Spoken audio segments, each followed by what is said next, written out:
they young, early 20s. They just had a baby. Their mother was over, and they were living in a one rental apartment. They were paying about $750 a month in rent. I still remember. They didn't have a lot of savings, very, a little money, not a lot. And I remember telling them that they should buy. And they were looking at me, like, are you kidding me? I'm sitting home with my kid. I'm not working. Only the husband is working. We barely pay the rent, the $750. How could we afford to buy? So I showed them it was at the beginning of my seminars. So I showed them on paper how a building will help them. They were still kind of concerned, like, no, building is too much. We don't know. We don't have reserves. We have no money. It's not really for us. I said, okay, well, we can do something else then. So I found a program at that time with a 3% down payment where they bought the house with a finished basement. So in Chicago, we also have basement. And a lot of people use them as a separate apartment, or as we call it, in-law apartment, meaning the family who live there, the parents that come to help them or stay with them until they get back on their feet. Not back on the feet, but they get on their feet, right, if you come from another country or brand new here. And I sold them this little house. I think it was like a couple $100,000, like $200,000 house, and they put maybe $5,000-$6,000 down payment. We had the seller pay the closing costs, so we were able to pull it through.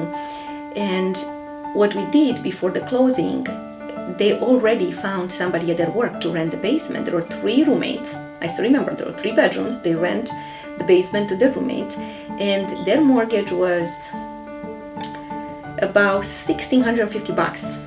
And the reason I remember the price is because they rented the units for $500, the bedrooms downstairs for $500 each.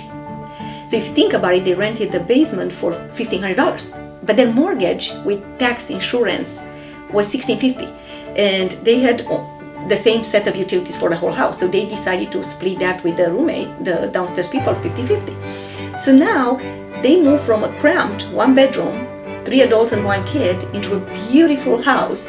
Upstairs it used to be 3-bedroom, 1 bath upstairs, and 3 bedrooms and 1 bath downstairs. So they had a beautiful upstairs apartment, and for $150 a month. So these are people that, like I said, they barely had any money. They had all their family help them, give them $500 here, $1,000 here. They gave them gifts, so they were able to buy this. Well, fast forward a couple years later, they realized what cash flow means. So they start talking to their neighbors. The neighbors were a family that were losing the house. Didn't have a mortgage, but they couldn't take care of it. So we set it up so they can refinance this property, because the property kept going up in value, pull some cash out, and they were able to buy the property next door that had 2 units plus a basement. Right away, they already had from their work tenants set up for 2 apartments.